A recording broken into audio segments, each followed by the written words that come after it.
So, what is better for investments, commercial real estate or residential real estate? That is the age asked question. What will build you more wealth and make you more money month after month, year after year, and decade after decade?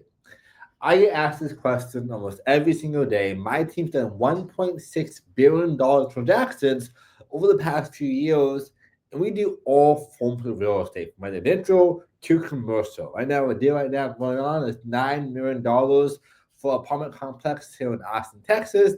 But we work pretty much in every single state across America, and I see these same things pop up time and time again. I'm going to give you the pros and cons of doing commercial real estate versus residential real estate. What's best for you? Now, first things first, you're going to be back and forth between our pros and our cons. I would say our biggest pro on this side of residential, this side over here commercial, is more often than not for a big pro is small deals. Depending on who you are, that is a huge pro. That means if you're brand new to real estate, you're not being creative, trying to sell a financing or sub twos and so forth, then you have a more opportunity to get deals locked up on this point of view. I want to make it a little bit bigger for you guys, gals.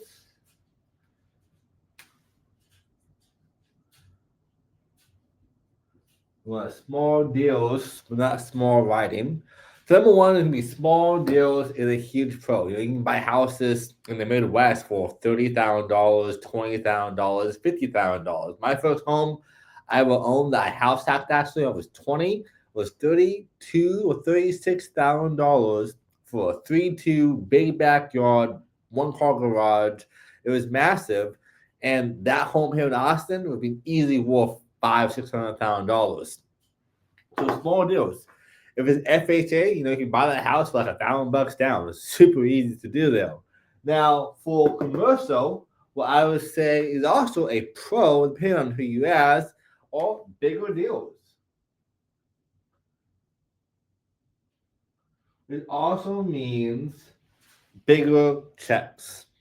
So it is a pro and a con in a way, depending on who you are. But the nice thing about commercial real estate, which I come on pretty soon later on, is how you get loans. It's much different than a super simple strategy we see here in residential real estate. So this is a big, I'll say a pro. It's low down payments. So next one. Actually, let's do pros and cons back and forth. I'll say our next big con for this one, for residential, is emotions. When you're working with residential real estate, a lot of it's based on emotions. Do I like the floor plan? Do I like the layout? Do I like the painting? Do I like the finishings? Do I like the backyard and so forth? A lot of it's going to be way more emotional based in residential real estate as opposed to you would see in commercial real estate. Commercial real estate, nobody really cares how much or what it looks like. We care way more about like, does it cash flow? Does it make money? What is the value add and so forth? So I think the big con for us is emotions. Now, the big con on commercial though is deal flow. So I'm gonna kind of tie these together. Deal flow, I think, is one of the biggest hard parts about commercial real estate. 'Cause more often than not, if you have a great asset, most people don't want to sell them. They want to keep them and make more money every single month and year and build true wealth. That is the hard part about commercial real estate, is finding deals in the first place. Today, I probably looked at 50 to $100 million worth of commercial transactions just this morning and putting in LOIs for my clients. And like finding the right deals takes time. It takes calling, takes going through groups, takes going through taxis and platforms and brokers and direct to sellers themselves to finally transactions. But it makes it pretty hard to have more pickings. So that is our first big pro and con list. Our next big pro for residential real estate on that same point is lots of deals. There's way more liquidity in two aspects. There's more liquidity when it comes down to there are more buyers, there's more sellers, it's just people. Like everyone needs a place to live. Now, what you do, someone needs housing. So you are going to have a pretty good buyer pool. And right now, this is obviously the biggest buyer market we've seen over 15 years here in Austin and probably also across America as well. But with that being said, like we know there are tons of deals. Unlike most of real estate, deal flow is pretty hard. It's sometimes really hard to find these massive, massive deals. Now, on the same aspect, though, when it comes down to, well, same aspect, when it comes down to commercial real estate, obviously what's super nice about commercial real estate is that it's all about cash flow.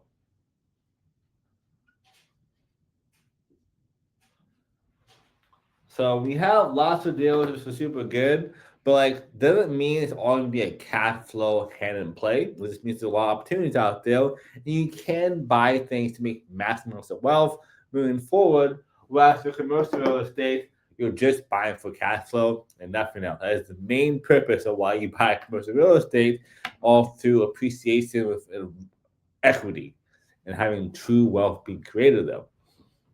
So that's a big one.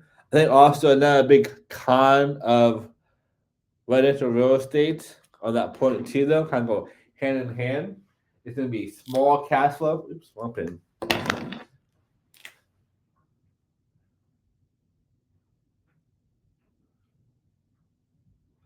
Small cash flow. The next one for commercial real estate, for residential real estate, you're probably only making $100, $200, $300 per door. So if you own 10 properties, all making you $100 per door in profit, obviously after all said and done, that means you made $1,000. In commercial real estate, you can buy one deal and make $1,000 a month. So the cash flow varies massively. And on that point too, you're probably thinking to yourself, well, like, yeah, but I'm spending way more money. On commercial and residential real estate, my deals are small, like $100,000, $300,000, and so forth. I can't find that in commercial real estate. Well, that's not totally true. There also are small deals out there, relatively, in commercial real estate. The biggest deal that happened in America was $24.5 billion. Yes, it would be massive. But right now, I have a deal under contract currently with my clients is $600,000. $600,000, but he would net free cash flow after all said and done around $20,000 to $40,000 per year. Let that really sink in real fast. I can buy a house for the same price, $600,000, unless I'm doing Airbnb and so forth. I'll make probably $100 per door, at least until my mortgage is paid off or past that 10-year point where my income is greater. But more often than not, even without that being said, it's a long time to wait. But two, from day one, he's cash flowing $20K on the same exact price property. Same exact price property. So this is why I think I like commercial real estate so much. But obviously, make your own informed decisions while I'm doing this whole breakdown. And if you want more support and more help, understand what to go towards, what not to go towards, and the whole breakdown down below, link in the description or the first comment. How to call me directly. I will walk you through the best steps, whether it's residential, commercial, buying or selling. Help you get the best results. I've negotiated deals over $250,000 off for my clients on the buy side for single-family homes. The highest is $362,000. And of course, with selling houses, we break records almost every single time. And for commercial properties, selling within a couple of days for $100K above asking price. You know, with that, let us know. We can definitely help you in all different areas when it comes to getting the best deals. Now, another big con, though, for commercial real estate, it is not all, rainbows and sunshines, is that it is slow. And when I say slow, I don't really mean the income or the wealth. I mean the whole process of you got buying the deal, finding the deal, and going through negotiations. Like the other saved my client $250,000 on. We was in negotiations for like a week and a half before we got on the contract. And then on the contract, we had to wait, a few more days for the lawyer to look at the PSA, which is the contract, and give us the line item back. We readjust things, more negotiations. It takes a long time on that one aspect. Whereas the next step, though, is like, I need to do environmental studies. I need to do inspections. I need to do walkthroughs. I gotta make sure I do phase 1 and 2. I gotta understand my underwriting process and so much more. Up above, a whole video breaks down underwriting for commercial real estate. It is pretty complex and long, but luckily I'm a huge numbers guy, so I love it. But it is an overall slow process. Like my client right now, he used to be just single family properties. And now with my help, we're doing commercial real estate, and he's buying $1 million worth of it. But he's like, man, it's so much slow. That is the big downfall. But it is a worthwhile waiting for this payoff. I think is definitely worth it for you guys and gals. So that is all first next list of pros and cons. Now, I guess another on that same point, a pro for residential real estate is that it is fast. You will be able to get a deal locked up and sold or bought in a week. Yes, in a week. I just sold a house 2 weeks ago. We sold for 11.1% above asking price, $100,000, and under contract in 2 or 3 days, 8+ offers, more people try to make offers, already under contract. And we outperformed every home in a 1.5 mile radius, 1.3 mile radius. But on that same point, we was under contract for 3 days and sold in 7 days, like completely off the market. So 7 days, crazy fast.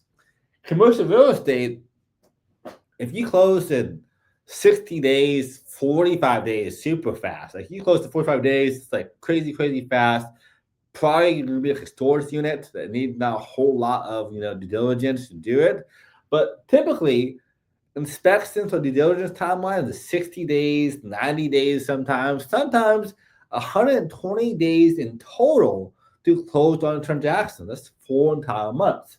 Whereas in single family homes, you can do it super quick.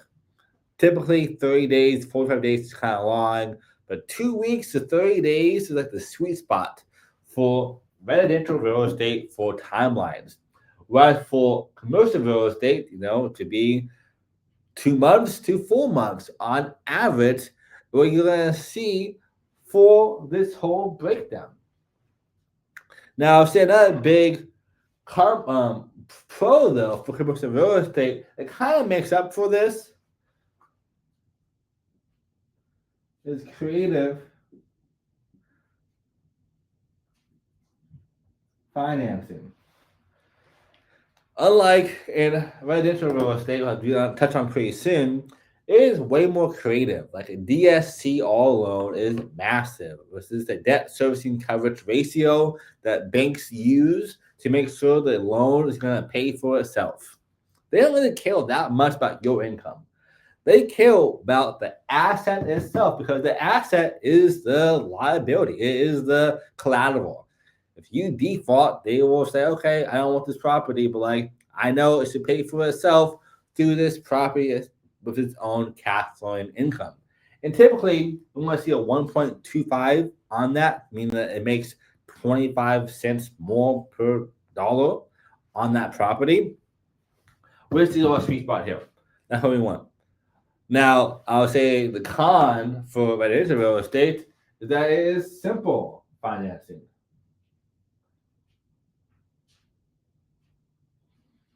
Now, can you be creative? Of course. You can do sub-twos, you can do wraps, you can switch to sub-two, you can do financings and carries and so forth. There are ways to make this creative, but at the same time, like, it's way easier to do this. Also, I will say too, DSCR loans still apply to residential real estate. It's not as much. That's just like duplex or quadplex, which is kind of like, to me, the bridge to commercial real estate. But single-family homes too, depending on how it's structured, can work for you.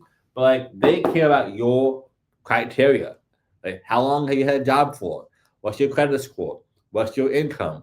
What's your debt to loan ratio? All these things is a big part of the financing rule. You have FHA loans, obviously, and Fannie Mae, Fannie Mac. All these things super helpful. But at the end of the day, what I like commercial real estate is that you're able to get loans on a property super easily. If I buy a deal, let's say for $10 million, and my debt coverage every single month, or debt services every single month, this is say easy math, was $50,000, and my NOI on that property, again, the whole breakdown on all this stuff up above is all new to you.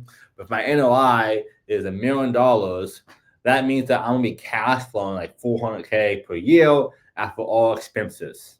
Like net free cash flow on a $10 million property, which sounds like a lot, kind of is, but those deals like small ones in the commercial road, $20K per year at $600,000. So the math kind of equals up. Just so you guys know the context there. But again, the banks will loan you that money. You can get a great deal way below market value at a 10, 12% cap rate, 8% cap rate. They will loan you money on these deals because of that. Now, I would say a big con, though, of the same aspects for commercial real estate is going to be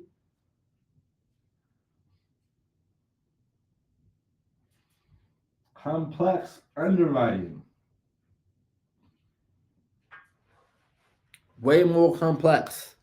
For single-family homes, if you're an investor, you have a few equations, 7% rule and so forth, 1% rule for income, 50% rule for how much expenses it's going to be for you. All pretty simple when it comes to investing in residential real estate. For commercial real estate, I have to know the business model, I have to understand comps, I have to understand cash flow, I have to understand NOI and equations and so forth. You understand how to really make sure to make this a real business, so business side as well. So you're pretty much a business broker at the same exact time. And this is a more complex thing.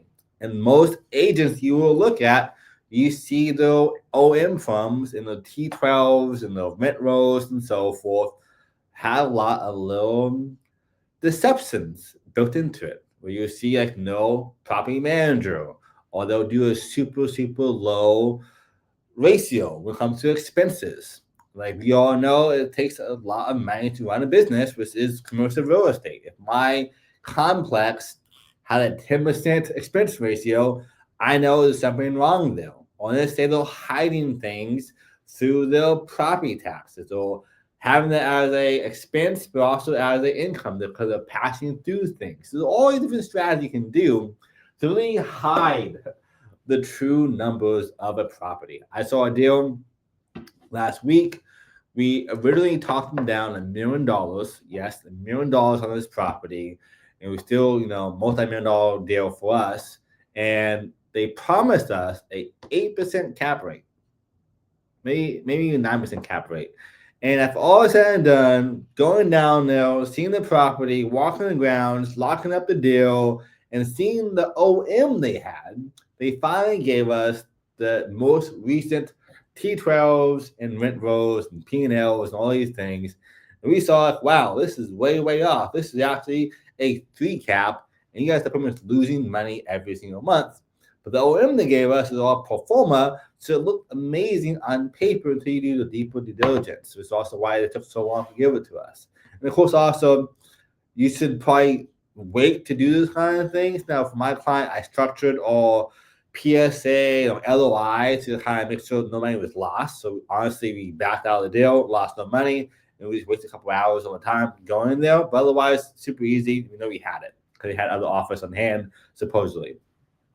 So way more complex. And again, if you want help with all things residential or commercial real estate, down below, link in the description. Have call me directly. My team runs all this for you. Again, we've done over $1.6 billion in transactions with my team directly, and then my business partner slash client mentor as well. He's done like billions of dollars in transactions and raised billions of dollars as well and deployed it to his own funds and through working with family offices and so forth. So we are quite sophisticated when it comes to all things commercial real estate. But that I think is a huge one that most people have no clue and really talk about. Like when it comes to residential real estate versus commercial real estate, the underwriting process is a much different thing. You have to make sure you know what you're doing and to understand like just the nuances of the area, of the business, of the other agent, and so much more. It takes a lot more bandwidth to do it. So on that point too, I would say it is easy for residential real estate to really do. It's just an easy business model. Like literally, you just like find a deal. Okay, I have low down payments. I can do some creative things. I can buy a house, FHA, 3.5% down.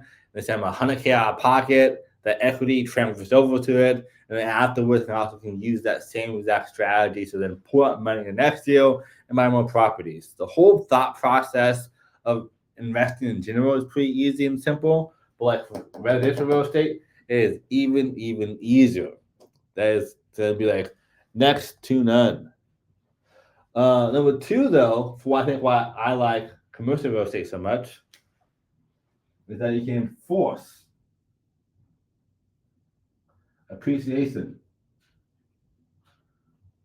And you can do that too with residential real estate as well. I can buy a house, and instead of the house I live in now, I can buy it. I can add in new flooring, new things for a relatively low amount of money, and then do a reappraisal of that property. Instead of buy it for $1 million and then I reappraise it for 1.3, I just made $300,000 in forced equity.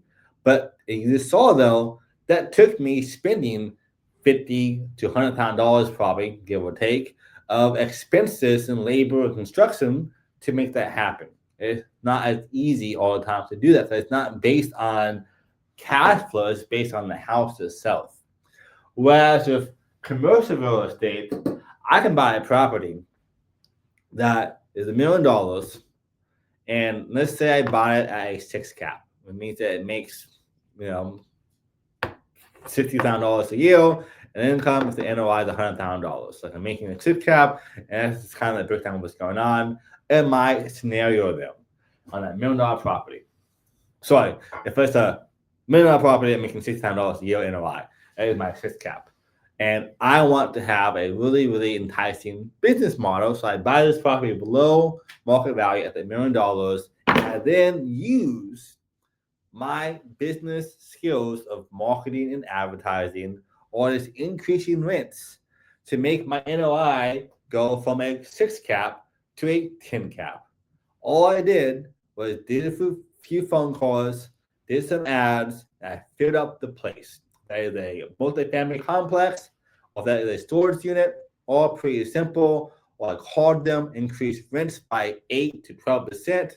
List goes on. All pretty relatively easy to do. But by doing that, I just increase the value greatly. So like, for example, we have a deal right now, it's like $1.4 million under contract. And once we buy it at 8 cap, we will add in more opportunities for higher rates. We'll add in more cameras and more security and more management to say, hey, this property is now more valuable. I'm going to increase your rents by 10%. I'm going to add in insurance and other things as well, so you're more protected that I also make money on as well too. And then from there, I went from a $1.4 million property to a 1.8 or $2 million property just by changing the management structure. Really easy to do and no out-of-pocket expenses for the most part.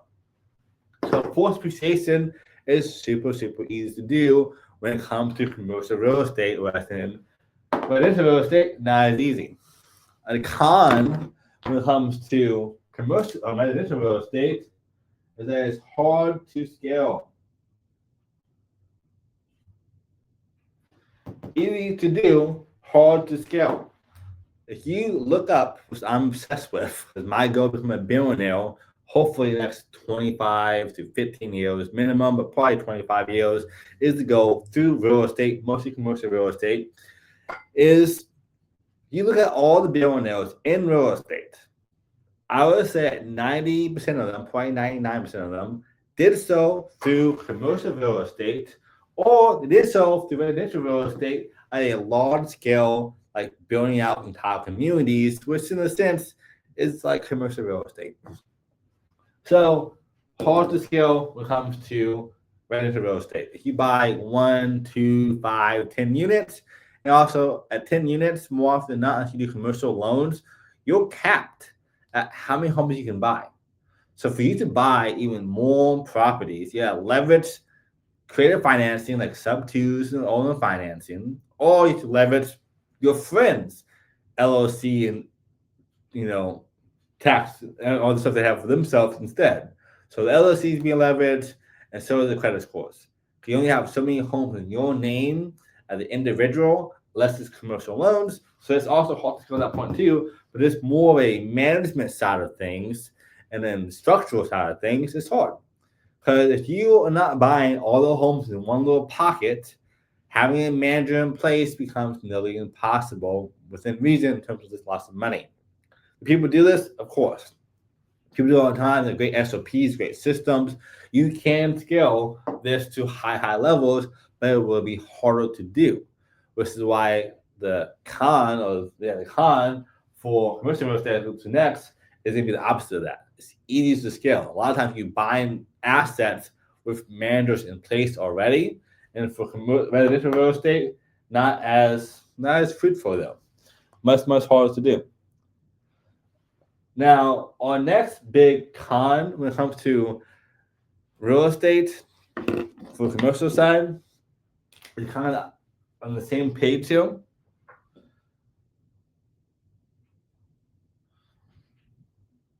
It's hard to manage. Now, it is easy to scale, but it's hard to manage. Not because it is dispersed, fall apart, because it's hard to find good help.